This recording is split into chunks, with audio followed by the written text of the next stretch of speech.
In this video, I'm going to show you how to reply to a comment in Gamma app quickly and easily. This is a really useful feature if you're collaborating on a presentation, reviewing content, or working with a team inside Gamma and you want to keep feedback organized right where it was left. If this tutorial helps you out, make sure to hit the like button and subscribe for more simple software tutorials just like this. Alright, let's jump in. First, open your browser and go to gamma.app.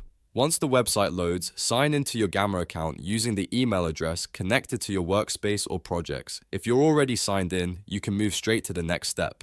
After that, open the Gamma project that contains the comment you want to reply to. This could be a deck, page, or workspace item where your team has left feedback. Now go to the specific card or block where the comment was added. Gamma usually keeps comments attached to the exact section they belong to, which makes it much easier to find the right one. Look for the comment icon or open the comment thread if it's already visible on the side or directly on the content.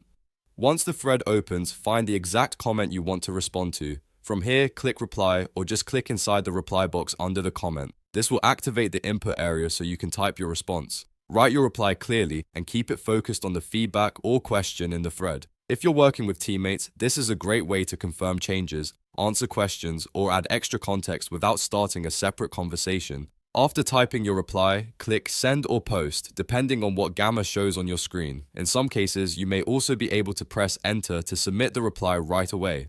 Once you send it, your response will appear directly underneath the comment in the Gamma project thread, and that's it. You've now replied to a comment in Gamma app.